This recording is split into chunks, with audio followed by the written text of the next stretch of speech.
What's going on, guys? It's Fantasy Stock Exchange here, and today we're bringing you the second installment of our Strength of Schedule series we're doing over here at the Fantasy Stock Exchange YouTube channel. So if you're watching this video, you would have already seen yesterday quarterbacks and pass catchers. Well, today we're expanding on those horizons. We're bringing forth to you the running back strength of schedule using the rush blend of opponents faced this season to determine which running backs have the hardest schedules to both either start the year or potentially throughout the year. So, Corey, how you doing today? We're feeling nice going into this episode.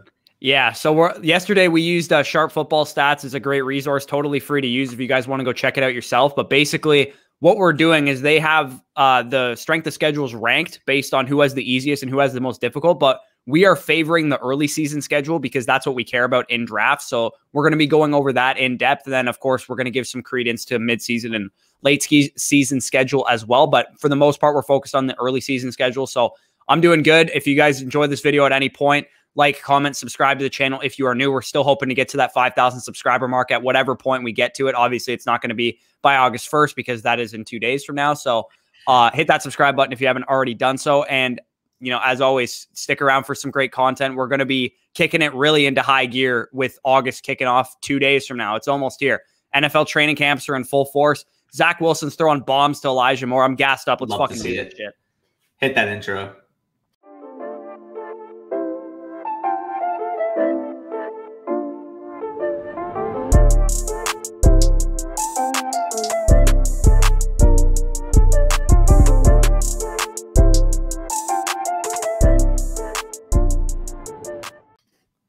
All right, so let's start off with the first team in the video, and we're going to basically start off with the top 5 easiest schedules and transition to the hardest afterwards. And by our own estimation, by our own looks, the easiest running schedule in the NFL this year happens to be from the Pittsburgh Steelers. So you can start it off with that ridiculous opening stretch and really no hard points throughout the season. Like, you have a couple really hard matchups in there. Obviously, Ravens, Bears, and Seahawks stand out there, but across the board, that is an absolute sight to see.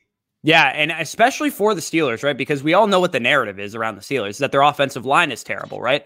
Look at the front sevens that they play to start the season. Like the Bills, yeah, they're a pretty good defense, but it's their secondary that's the good part of their defense. The Raiders front seven, terrible. Bengals front seven, terrible. Green Bay, pretty good, but they're a run funnel defense, so you should be able to run the ball against them.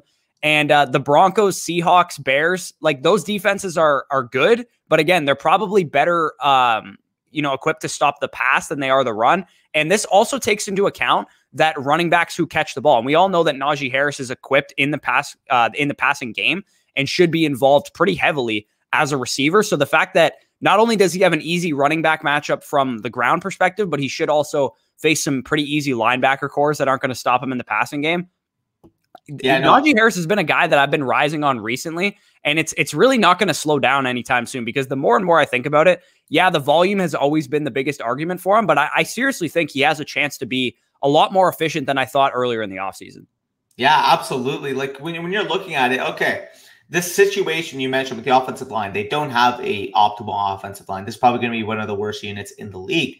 However, those front sevens, you said, complete dog shit. I'll be completely honest. Complete dog shit to start that year. And when you got a back like Najee Harris who's going to really thrive under volume, and that's what he's going to get with the Steelers, we could be looking at a back as a rookie that's nearing that 25 opportunity per game mark. And if he's doing that, like, he's going to be a consistent threat in the top 10 in terms of overall fantasy football running back. So this is about as good of a situation as you could have possibly envisioned for Najee Harris when he got drafted by the Steelers, and the fact that this is the schedule that they got up and coming for him. Right, and one of those tough defenses he plays is in Week 18, which doesn't count for fantasy. Yeah. So he really only has, the Ravens in Week 13, the Bears in Week 9, and then the Seahawks, who are a pass funnel defense because their run defense is actually pretty good. But I think we can both agree that they're going to move the ball at least against the Seahawks on offense, which should lead to some scoring opportunities. So overall, like, the Broncos, Bears, Ravens are really the only tough matchups that they have all season. And that's pretty crazy considering there's 17 games. Really only 3 of them are the ones that I'm concerned with.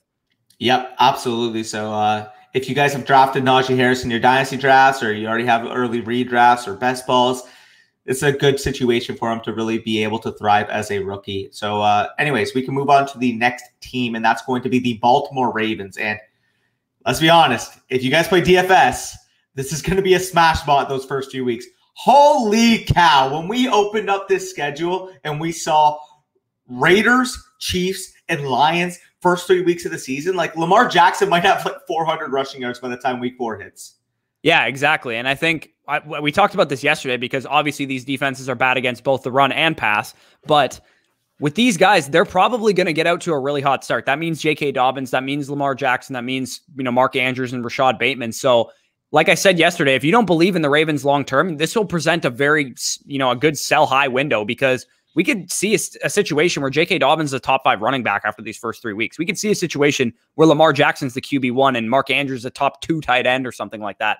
And you can make moves and buy low on some of the more elite players that are underperforming. Maybe you could flip a J.K. Dobbins after week 3 for, I don't know, an Aaron Jones who has a bit of a harder schedule to start the season or someone of that nature if you don't believe in J.K. Dobbins long-term. So overall, like the Ravens had a pretty easy schedule last year, but to know that they're going to get out to a hot start again, that's really helpful for them, especially knowing they do have a little bit of shuffle going on in their offensive line because they traded away Orlando Brown. They have Villanueva coming in, and they traded for Kevin Zeitler as well. So the fact that they play some easy defenses to start the season will help those guys gel for sure.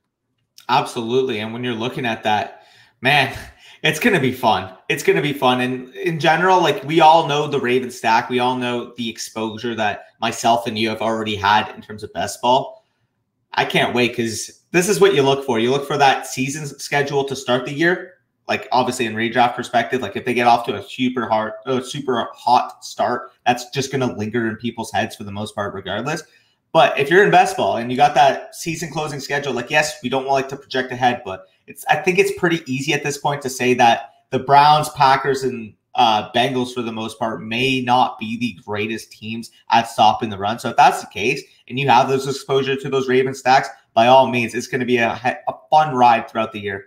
Right. And the one thing I would discourage you from doing in these videos is looking who they play in championship week, because the Rams are obviously a good defense, right? That's not a good matchup, but week 17 is a long time from now. Like if Aaron Donald gets hurt, like that defense is a shell of its former self. If Jalen Ramsey gets hurt, that defense is not going to be nearly as good. Plus, they already lost their defensive coordinator. So like we said in the previous video, we want to focus on the early schedule because that is what we can easily project.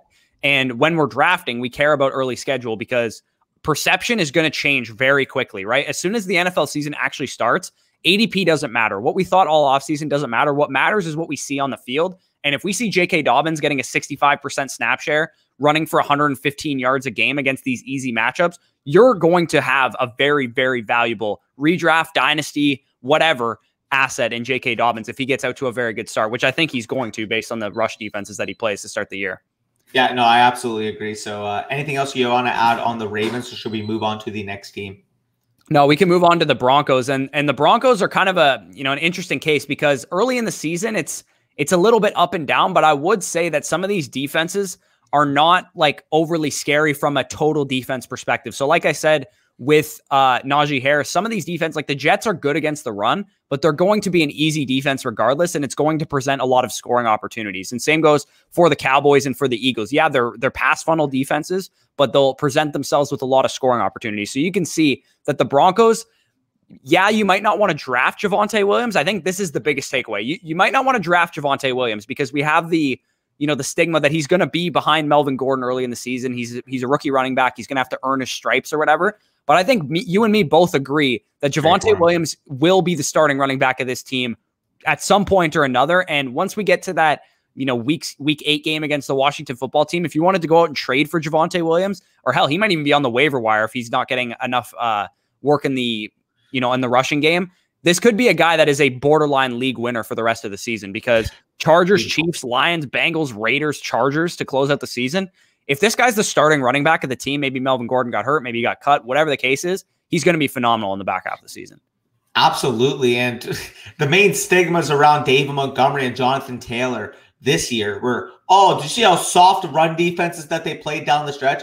Javonte Williams may very well be that guy going into 2022 because that schedule, we're talking about Chargers twice, talking about the Bengals, Raiders, Lions, Chiefs, he can legitimately be a top 8 or so running back if he's getting the adequate workload by then in the season. And if he's doing that and you're able to trade for him, or let's say hypothetically you're able to pick him up off waivers. I know Cam Akers was on waivers for a lot of leagues this year. Jonathan Taylor made some waivers for some leagues this year. It happens in redraft. People grow impatient. If you're able to scoop up that type of value, that type of upside late in the season, like by all means, this could be a guy that legitimately is that fantasy football MVP down the stretch.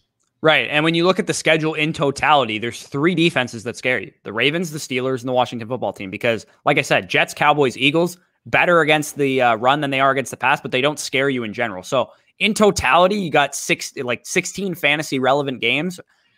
Only 3 defenses scare you. So that's a very good thing for Javonte Williams. Whether he gets off to a strong start or not, that week 5 window after that Steelers game is probably your buying window for him, right? Heading into that Raiders game. And again, we don't know what the split's going to be at that point in time. We don't know if Melvin Gordon's going to be getting 60% of the carries or whatever the case is. But I think at that point, if you can trade for him low, he's going to be a good stash, because if something happens to Melvin Gordon, if Javonte just slowly takes over the starting role like rookies often do, then he's going to be a guy that smashes down the back half of the season. Yep, absolutely agree. So with that being said, let's move on to the next team. That's going to be the Cleveland Browns. And one of the best pure runners in the league, possibly number 1, gets to face a absolute treat to start the year. Like, oh my goodness, aside from the Bears, and I would also put the Vikings in that list because I do think they get significantly better against the run with the addition of Michael Pierce and Dalvin Tomlinson for this year. Aside from those 2 matchups, Chiefs, Texans, Chargers, and Cardinals to start the year. Are you kidding me? This is going to be a situation where Nick Chubb may be leading the league in rushing by like 100 yards entering that week 7 matchup against the Broncos. He might have 200 yards against the Texans legitimately in week 2. So again, this is a guy that me and Danny have cooled on a little bit. I was really high on Nick Chubb starting the year, but the more and more I think about it, the more I am cooling on a little bit, because when you're taking a first-round running back, which is usually what you have to do to pick Nick Chubb, you want that guy to have elite league-winning ceiling. And to be honest, Nick Chubb probably doesn't, because he's sharing a backfield with Kareem Hunt, because he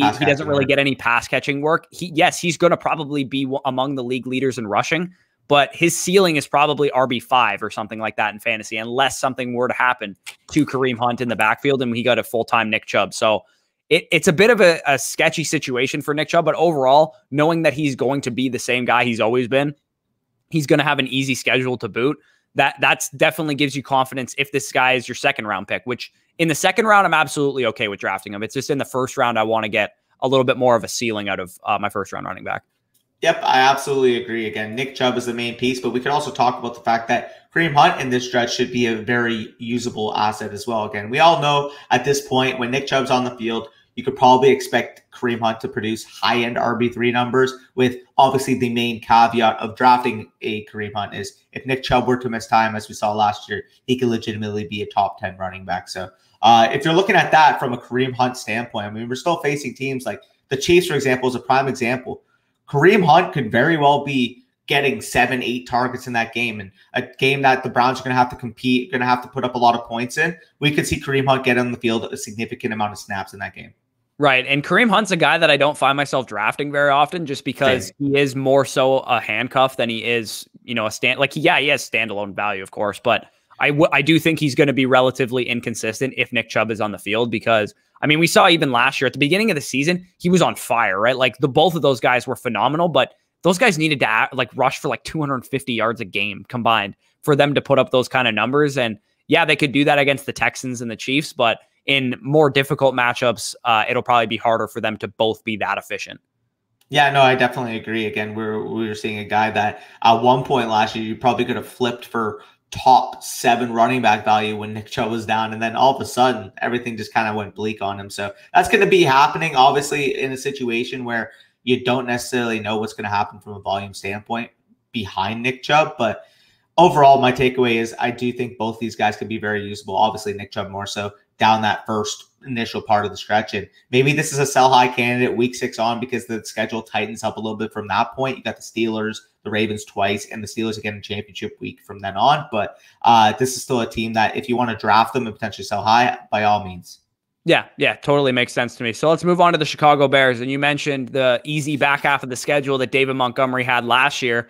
Well, it's pretty easy to start this season too. And that's my little, I would say both of us, at least me, I know for sure, I'm a little bit higher on David Montgomery than most people are, because I think a lot of people are just assuming that because Tariq Cohen's coming back, David Montgomery is going to go back to being a back-end RB2 like he was in 2019. But all we've heard from the Bears camp is that they want to feature David Montgomery the way he was featured down the stretch last year. Because if you guys recall, the Bears were winning games when they were doing that with David Montgomery. And I think that Matt Nagy wants to take the pressure off of either his rookie quarterback or Andy Dalton, whoever's starting for the team with David Montgomery. And as we mentioned for the passing schedule, this schedule is very boom or bust. Like you can see at the beginning of the season, they have 5 easy matchups out of 6, right? They have the Rams week 1, which is going to be a tough matchup, but then Bengals, Browns, Lions, Raiders, Packers. Like that is just phenomenal, a phenomenal stretch for David Montgomery. So the classic week 1 overreaction player this year could be David Montgomery, right? We could see him go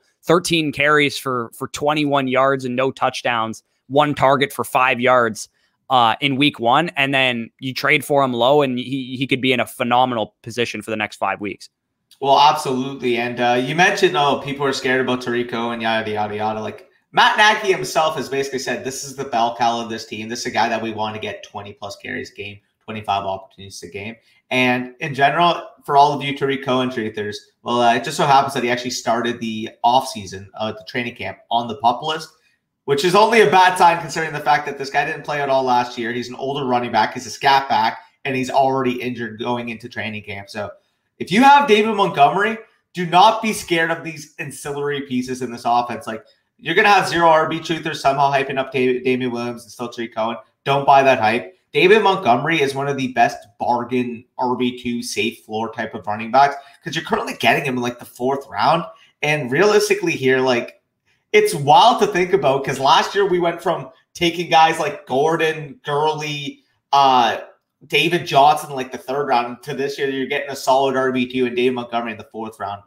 Not only that, but a solid RB2 that was like legitimately one of the best running backs in fantasy down the stretch, and actually somehow had a long breakaway play, which I didn't think he had in his repertoire of skills with David Montgomery. But yeah, this is a dude that legitimately should, basically. Now I don't want to say repeat his RB4 finish that he had last year, but I do think he's going to be probably an RB1. Does he have top 3 potential? Probably not, but this is a guy he's kind of like discount Nick Chubb. Like he's not as good as Nick Chubb, obviously, but I think the volume should be similar to a guy that like Nick Chubb gets.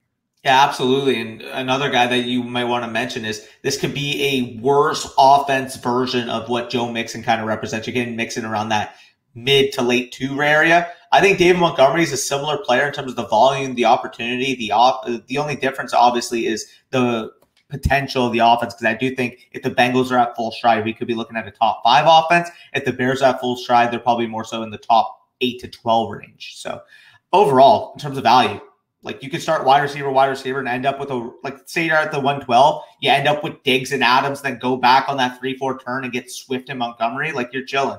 Yeah, exactly. So we'll talk about some honorable mentions that also have some pretty good schedules as well. The Washington football team, 6 of their first 8 games are pretty solid matchups. So that's honestly, it's wheels up for Antonio Gibson. I was already high on him. You were already high on him. So that's not going to change our opinion on him.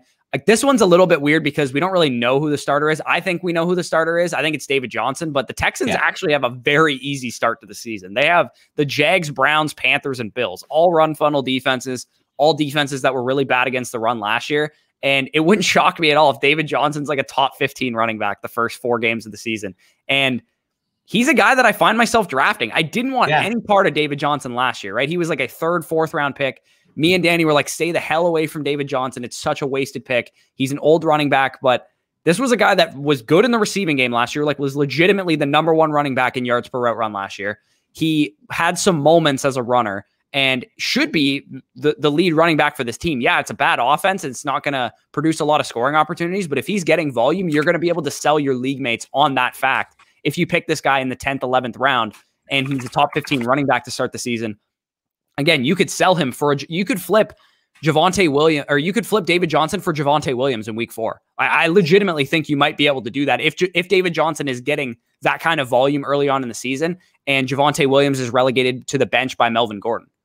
Yeah, I mean, it doesn't make sense to me, David Johnson's current ADP. Like, if he ended, I wouldn't be at all shocked if in casual leagues he's more so like a 7th, 8th rounder, then I would be out. But in Underdog currently, we're talking about a guy that's going in the 11th, 12th round. In terms of opportunity, I understand that they brought in Ingram, they brought in Lindsey. But again, adding fodder to your backfield, doesn't really impact the situation of David Johnson, in my opinion. Some people may disagree with that by all means. But we're talking about a guy last year that had the number 2 snap share in the league amongst the running back position and the number 8 opportunity share in the league. And he's currently going in the double-digit round. So I get it. It's disgusting. You don't want to take David Johnson. You don't want to plunge on the fucking Texans offense by all means. But we're getting a guy that had a lead opportunity and was actually number 1 in route participation last year in addition to that. So we're getting a guy who has the opportunity, who has the elite receiving talent, all in a situation for the Texans who should find themselves in game scripts where they're trailing, where they're behind, where they're going to be dumping the ball off to David Johnson 8, 9, 10 times a game. Like, it makes no sense to me where he's currently going in drafts. It kind of reminds me of Duke Johnson, like in 2017 or 2018. Like where he was like RB13 because the Browns went 0-16, and they literally just dumped the ball down to Duke Johnson a million times. So that's the Texans again. It's not great, but if you can get David Johnson like way late in your draft, I think he's a legitimate candidate to be a top 20 RB for the first 4 games of the season. And at that point, you can sell him for whatever you want to get him for. And the last team I want to talk about on honorable mentions is the Los Angeles Chargers, because they do have the Washington football team week 1, which is obviously a terrible matchup for Austin Eckler, but they are worse against pass catching running backs. And we know that's where Austin Eckler is going to make his money. And then after the Washington football team, they have 4 easy matchups in a row. And then they have a tough stretch mid-season, which is why they didn't make this list. But early on in the season, again, Eckler could be a guy that sees a lot of receiving work, and it is a guy that you could, sell for a Saquon Barkley or something if Saquon's getting off to a low start. Yeah, I mean, you mentioned week 1 being like the hardest matchup against Washington. By all means, like that defense is going to be phenomenal this year. However, we're also talking about a defense that has an elite secondary, William Jackson, Kendall Fuller. So overall, if the wide receivers are struggling against that unit, against that secondary, guess what? Somebody has to receive the pass catching work of that team on that game. And for the record, I just don't view the Chargers offense as being one that's just going to be shut down by an elite defense. So they're going to have a rookie left tackle starting against Chase Young. Fair. So that's going to be, again, that lends itself more to Eckler anyway, right? He's going to be out on routes, dump it down because you got a heavy rush coming after you. Like, again, I think Eckler is going to get out to a pretty strong start in the season. He's a guy that you want strong starts, obviously. Out of your first round, your second round picks, you want these guys to be strong starts, because it is very hard to make adjustments early in the season if you're 0-3 in fantasy. When your first round pick is underperforming, you can't sell him for the appropriate value that you drafted him for. It's a lot easier to do that when you're 0-3 in fantasy, but your first round pick is performing, and you probably won't be 0-3 if your first round pick is performing. But either way, you should be able to sell Eckler if you don't believe in him long term, because he's going to get a lot of volume early on, and he's going to be efficient early on, even against the Washington football team. And the one thing I'll say is, you mentioned Chase Young versus a rookie left tackle. If it was any rookie left tackle, I'd be like, okay, yikes. But he did well against them at Ohio State and Northwestern. Yeah, absolutely. So I had to throw that in. Fuck the football team. But we can go on to the hardest schedules and talk about teams that I dislike. I dislike football team, but this is a team I dislike even more. And we can take it away with the hardest defense or hardest schedule against opposing rush blend defenses, if you will. I don't know what else we want to call it. Either way, New York Giants, brutal start to the season. Yeah, and I was the Saquon guy, right? Like, me, of the two of us, I was the guy that was saying I would take Saquon 2 overall. But the more we hear about Saquon Barkley, the more ambiguous it's sounding, right? Like, it doesn't sound like this guy is going to be on the field right away. Like, yeah, he's running out in practice right now, but he's not practicing in full. He is going on the Rich Eisen show basically saying, oh, we'll see if I'm ready for week 1. We're hearing Joe Judge saying that he's going to take a long-term approach with Saquon Barkley and see how he is going into the season. So the fact that we might have a guy with a limited workload, and we might also have a guy that is not playing easy defenses to boot, just makes me not really want to draft Saquon Barkley. And if he's going to be, the 10th overall pick, then it's really difficult, right? Because at that point, you're like, holy shit, like, you can make up a lot of value if you get Saquon at 10 overall, right? It would be like people who got Dalvin Cook last year at the end of the first round because of the contract dispute, because of the injury history. That's the type of return on value you could see from a guy like Saquon Barkley. But the fact that he has a hard schedule to start and he might have a limited workload is really, really, nerve-wracking for somebody who has Saquon Barkley in 2 dynasty leagues. Yeah, see, with Saquon, it's puzzling. You see that stretch of first 6 weeks, Broncos, football team, Falcons, Saints, Cowboys, and then obviously the Rams. The buy low window, I would definitely say, would be after that Rams game, because by then we should be looking at a Saquon that's at least nearing 100% workload, if not already like experiencing that. And if that's the case, like I know the playoff schedule and the rest of the schedule week 10 on is hard, but we're still talking about a guy from a talent standpoint, from a usage standpoint, is a top 3 to 5 player in fantasy football overall. So if I can buy low on him after that week 6, again, the Rams game probably not going to be pretty by all accounts, but we're still talking about Saquon Barkley. So after that stretch, you got the Panthers, the Chiefs, the Raiders, and heck, if you don't believe in him in that week 10 on, you can always just sell him after that Raiders game where he blows them up for 250 yards from scrimmage and 3 touchdowns.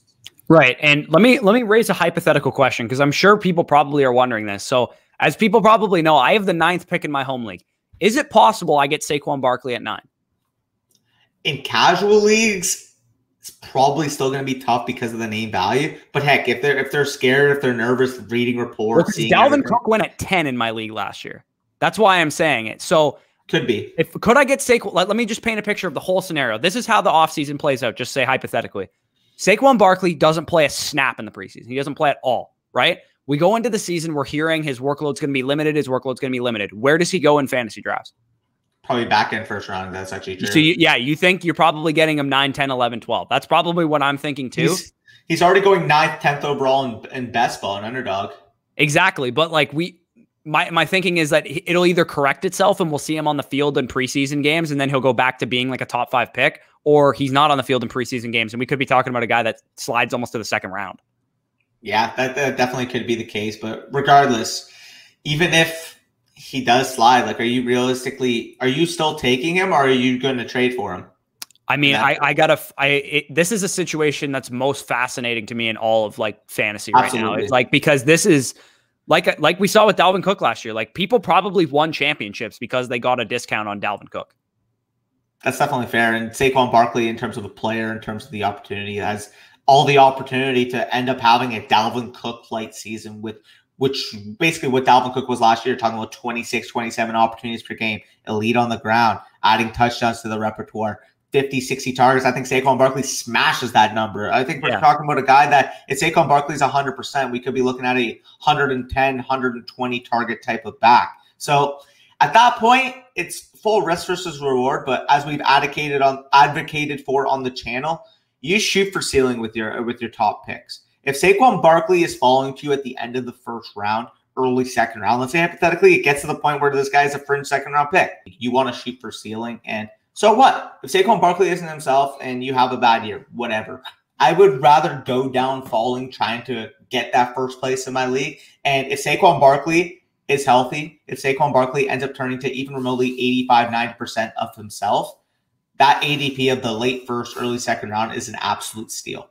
Right. And we're going to have Edwin Porras on the channel in a couple of weeks. And this will be my number one question for him, is what are his thoughts on Saquon Barkley? Because if he's okay with the Saquon Barkley situation, I will be okay with the Saquon Barkley situation based on the things that we've heard. And like I said, the more information we get, the higher his ADP is going to go. So if, Edwin's in on him based on what the case is and we get less information about him, it almost might be a good thing, because you might be able to get Saquon lower and lower in your drafts and return value as a result of that. So let's move on to another team that has a pretty hard schedule to start the season for running backs. And this team was also on the passing list as well. And that's the Seattle Seahawks. You guys can see on the screen, they don't have a favorable schedule to start the season. They got the Colts, Niners, Rams, Steelers, all in the first 6 games. So that's 4 of their first 6 games that are going to be against tough defenses. And like you said with the Vikings, they're probably going to be better against the run this year, given the fact that their nose tackle opted out before the season. Danielle Hunter barely played at all last year, if he played even a game. I don't even remember him playing at all. And then they also added Dalvin Tomlinson to that list. And then the Titans are more of a pass funnel defense as well. So this is a start to the season that is not great for Chris Carson. Yeah, absolutely. And we mentioned it all offseason, but the Seahawks offense as a whole is probably the easiest fade for us overall. I mean, you're talking about the ADPs. Like, Chris Carson's currently going off the board, like right around the David Montgomery range. We mentioned how much we love David Montgomery. Dude, like, why would you ever take Chris Carson over David Montgomery? It makes no sense to me. You look at that schedule too, and the only green matchup in the first 7 weeks of the year happens to be the Vikings. But as I alluded to earlier, Dalvin Tomlinson and Michael Pierce is brought to this team. Michael Pierce opted out that last year. This is going to be a much improved defense, but also the fact that Danielle Hunter's coming back too, for fucking crying out loud. Like, this is going to be a very good run defense next year. So you can look at that green and think, oh my God, yeah, that's not that bad. No. The first 7 weeks of the season is a freaking train wreck for Chris Carson. Do not take him in that 3rd, 4th round area where he's currently going, because you're looking at a low volume back on a situation that he should absolutely be struggling against those front sevens. Yeah, exactly. I think when you look at him versus Montgomery straight up, we've seen a top 5 ceiling from David Montgomery. We have never seen a top 5 ceiling from Chris Carson. David Montgomery was the RB4 in fantasy last year. Chris Carson's best finish, I believe, was in 2019. He was like RB11 in points per game. So this is a guy that is an RB2. He's the definition of an RB2. That's how I look at Chris Carson. That's how I've always looked at Chris Carson. And to be honest, I would much rather take wide receivers in that range of the draft, because you can get Terry McLaurin in the same range as Chris Carson. And I think Terry McLaurin has elite receiver upside where Chris Carson does not have elite running back upside. So that's basically how we see Chris Carson. You guys know our thoughts on him. He's a guy that if he's there in the 4th round, I'll pick him, but I need to be getting him in the 4th, 5th round for me to even consider him. Like I can't pick Chris Carson in the 3rd round over some of those wide receivers. And to be honest, even over some of the other running backs that are going in that range. Yeah, no, I fully agree. I mean, currently right now, I have Chris Carson ranked as my 53rd overall player, to give you a glimpse of where I would have him. So 12, 24, 36, 48. That is an early to mid 5th round pick. He's currently going off the board around that 3-4 turn. And in your more casual leagues where people push running back ADP up, he might find himself into that mid 3rd area, which is just gross to think about. Yeah, he's currently going off the board at 40 on ADP for, the aggregate of all the sites. So not necessarily like the Underdog Sharp ADP, but more so the casual leagues ADP. And he's going at pick 40, which is like an early 4th round pick. Again, I like, that's when I start to consider the guy, but I have a feeling in more casual leagues, people know who Chris Carson is. He's been a starting running back for a good offense for a number of years. I have a feeling he's going to sneak his way over some guys like J.K. Dobbins and Miles Sanders and David Montgomery and potentially even DeAndre Swift. And to me, I can't do that. I don't think he has the ceiling to produce that kind of, return on investment. I think the Seahawks schedule reflects that too. Yeah, no, absolutely. Fully agree on Chris Carson. He's a full stay away from me personally at where he's currently going. And in general, like, I just don't see the appeal with him. Like, people want to talk about all day on Twitter, oh, he's the best value at the running back position. It's a guy who's consistently a top 15 back. You're getting in the 4th round. What are we getting from an upside standpoint? The reason why we take running backs at the top of our drafts isn't for stability. It's for ceiling. And if you're taking Chris Carson where he's currently going, you're basically punting all ceiling at that spot, in my opinion. Right, and we haven't even talked about the fact that the guy can't stay healthy either, too. So that's another thing to take into account with Chris Carson. So if you took anything away from this section of it, it's that you probably shouldn't draft Chris Carson at ADP. So Detroit Lions, the next team that we have here, and this one's a little disappointing because I'm high on Swift, you're high on Swift. This is a guy that we both really like, and it's not a death sentence early in the season, but like it's not great, especially considering what the Lions are dealing with as far as how many points we project them to score and things of that nature. The fact that they're only really getting the Bengals and Packers the first 10 games of the season as matchups that can be exploited, as we've talked about with the Vikings already, it's not great. Like, and DeAndre Swift catches a lot of passes, so it should help him a little bit from that perspective, buoy his fantasy output, because he doesn't necessarily need to be effective on the ground to get a lot of fantasy points because he will be involved in the receiving game to a high degree, but it's still not good, right? Like, you want to see a good schedule for a guy like DeAndre Swift, especially given the fact that this team isn't going to be very good. So the fact that they're going to be down in games means that they're probably going to abandon the run. We don't know what the split is going to be like on 3rd down because we know Jamal Williams is a capable pass blocker, and that can give you a little bit of concern if the game gets out of hand and the Lions are playing from behind all the time.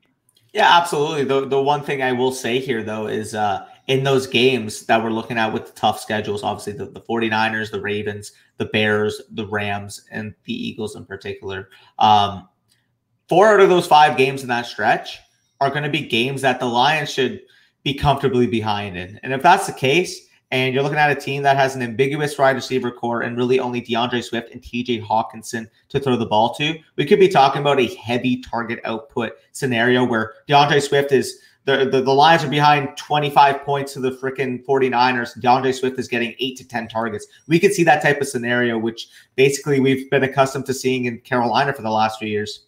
Right. And that's basically my point, is that it could be a good thing for DeAndre Swift that they're going to be behind, but it could also be a bad thing, right? Because we know veteran coaches are weird sometimes, right? They might just trust Jamal Williams more on third down. Like, I don't think it's likely, but it is possible. So that's another thing that I'm really excited to see in preseason, is how DeAndre Swift is used in the passing game. Is he used on third down, or do they just take him off the field like we saw with Clyde Edwards-Helaire in Kansas City last year? They just took him off the field for Darrell Williams or whoever else they had, Darwin Thompson in that backfield, just for whatever reason. And DeAndre Swift is a better pass protector than Clyde Edwards-Helaire, so I hope that's not the case. But it is still a concern knowing that, yeah, he's game script proof from a skill set standpoint, but will he be game script proof from a usage standpoint? Absolutely. So with that being said, we can get on to the next team. That's going to be the team that you got hanging behind your wall right there. So take it away with your Tampa Bay Buccaneers, and they're pretty difficult schedule to at least start the year. Yeah, exactly. And you guys know that I was very, very high on Ronald Jones last year, right? He was one of my biggest breakout picks. I really liked him for fantasy last year. This year, I like him the best of the backfield, but he's not necessarily somebody I'm overly targeting in drafts. Like last year, if it was 7th, 8th round, automatic pick Ronald Jones. Like I would pick him every single time.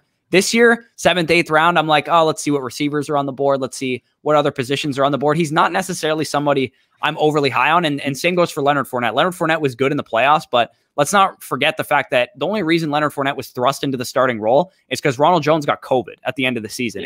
And Leonard Fournette and Bruce Arians had this like weird love connection by the end of the season, that they were like, the feed the hot hand approach that Bruce Arians deployed all year ended up just working out well for Leonard Fournette, because he did play well in the playoffs. And I don't think that's going to continue into the regular season. I don't think Leonard Fournette is all of a sudden the starter for this team. I do think it's going to be a split. I do think Rojo is the better runner on the team. I do think Leonard Fournette is going to be involved in the passing game more. We also have Gio Bernard into the mix, who should eat into Leonard Fournette's pass catching. So overall, this is an ambiguous situation. Somebody might be valuable from this backfield, but I have a hunch and a feeling that this is going to be a week-over-week thing. The reason you want these guys is for best ball. You do not want these guys in redraft. It's going to be a hassle to figure out when to start who. So I would say just avoid this backfield altogether. And this schedule, which is the point of this video, lends credence to that, because you can see they play some easy defenses, so there should be some scoring opportunities, but the Cowboys are a pass funnel defense. The Falcons are a pass funnel defense. The Patriots are a pass funnel defense. Like, you don't want to be committing to the run, one, when you have the elite pass catching options that you have in Tampa Bay, and two, when the running backs are not going to be as efficient on the ground. I fully agree. And I will say the reason why you can stay a little bit more optimistic with Tampa Bay is because by far out of these teams we mentioned, apart from maybe the final team we're going to mention in this hardest schedule part, is that they're the best offense in this list. Like against the Cowboys, against the Rams, against the Patriots, against the Falcons, like they should still be able to move the ball because they're that elite of a team. If that's the case, that's always going to lend your running backs to scoring opportunities. But yeah, you mentioned it on face value, like it's not an optimistic schedule to have. Like you're talking about the Rams, who are probably talent-wise the best defense overall. And you mentioned earlier, like I forget who it was playing the Rams late in the season. You don't get that luxury. You have to play the Rams week 3, and Aaron Donald, Jalen Ramsey, all those boys should still be on the field, knock on wood, by then. And yeah, like this could have been a much better situation. Like if you were to get that, I don't know, Giants, Bills, Panthers stretch earlier in the season, then you could be optimistic to be able to sell them high. But yeah, like 7 of the first 8 games realistically are against teams that should be at least adept at stopping the run. Yeah, no, I totally agree. I think that's a pretty fair assessment of the Buccaneers situation. So let's move on to the final team of the difficult schedules, basically. And let's go into the Green Bay Packers. And you mentioned that they're obviously a good offense, so they should be able to overcome some of this. But it doesn't help Aaron Jones's case that he has the New Orleans Saints, San Francisco 49ers, and the Pittsburgh Steelers, 3 of his four games of the season. And again, he also has the Bears and football team week 6 and 7. So really over the first 7 games of the season, he has 2 easy matchups. And Aaron Jones, we've known this for a while, has been more of a boomer bust fantasy option. Yes, he's been like an RB1 every single season the last 2 years, but he has had a lot of down games and a lot of spike weeks. So this could be a guy that has a 45-point game in week 2 against the Detroit Lions. And last year, I did this exact thing. I drafted Aaron Jones in the 2nd round. He had, a 40-point game. I can't remember who they played, but he had like a 40-point game, and I sold him. It was Detroit, yeah. So I sold him for Joe Mixon and A.J. Brown combined, because at the time, A.J. Brown was dealing with an injury, and people weren't overly optimistic about AJ Brown's return, and the Titans also had a big COVID situation that happened as well. So I ended up flipping Aaron Jones off a 40-point game for Joe Mixon, who then had a 40-point week the next game. And then you flipped Joe Mixon. And then I flipped Joe Mixon. Yeah. So that's how you trade. And make sure you guys stick around in season to pull off some moves like that. But anyway, Aaron Jones could be a guy that might have some boomer bust weeks early in the season. He should be able to figure things out by the time the season goes along, because once he gets later into the season, he has a bit of an easier schedule. Obviously, he still has to play the Rams and the Ravens late in the season, but in the playoffs, of course, and then midseason, he should have a bit of an easier schedule. So he's one of those guys that I'm rising on, obviously, because Aaron Rodgers is back. He's another one of those guys like DeAndre Swift, who has 3 down potential. He doesn't need necessarily to be efficient on the ground because he's going to be involved in the receiving game to a pretty high degree. So Aaron Jones, overall, I wish it was better for him, but he has ways to overcome it. Yeah, I mean, you're talking about a guy, you mentioned that week 2 game against Detroit. And if he does this week 2 this year, you're going to be able to sell him for the farm, because after that game, 49ers, Steelers, Bears, football team, all 4 of his 5 next games. But what he did last year, I mean, you're talking about 26 opportunities in that game, 240 total yards and 3 total touchdowns. So that's the type of boom weeks you're getting with Aaron Jones. You're getting legitimate 45 points. And if you're selling a running back off of 45 points, typically you can get more market value than if he was coming off a 16.6 point game like he did the following week. For sure. Yeah, exactly. And I think Aaron Jones, overall, I did call him like boomer bust. I do think he might be a little bit safer week over week this year because Jamal Williams is gone. I do think Aaron Jones sees a pretty decent uptick as far as the receiving work goes. But we've yet to be seen how the goal line work's going to be divvied up between him and AJ Dillon. I do expect him to still get most of it because they did pay him a lot of money when he could have just moved on to another team. So the money talks with Aaron Jones. I do think he's going to be heavily involved in this offense, but this is a guy that has been a little boomer bust in the past. So let's move on to some honorable mentions. There is some other teams that have some difficult schedules. I just want to go over them real quick. None of them like really stood out to me as like, terrible schedules or really difficult starts to the season. But when you look over some of these teams, you can see that the Panthers have a bit of a harder schedule. Again, that's never really affected Christian McCaffrey. He's a guy that just performs regardless of who he's playing and how bad his team is. New Orleans Saints don't have the easiest schedule about mid-season point, but it is pretty easy to start the season. And then the Cardinals and Falcons, also not the easiest schedules in the world either. Also, quick breaking news. Apparently, Carson Wentz is out indefinitely with a foot injury. Oh, gee. And Jacob Eason has been getting some snaps as first-team quarterback. I know, random breaking news video during the Saints schedule, but just saw that on Twitter. Thought you guys might want to know that. Right. I think, is Jacoby Brissett still a free agent or no? I think he's on the Dolphins, isn't he? He's on the Dolphins, yeah. Yeah, okay, because if he was available, they'd probably just sign him. Yeah, they might trade for Gardner Minshew. Or do you know what they could do? Trade for Jimmy Garoppolo, please. Bro, imagine. Oh, that'd be blessed. Anyway, Carson Wentz aside, yeah, that's not great for the Colts, especially for Jonathan Taylor. Which, I mean, if they traded for Jimmy Garoppolo, I don't think it's the worst thing in the world for Jonathan Taylor.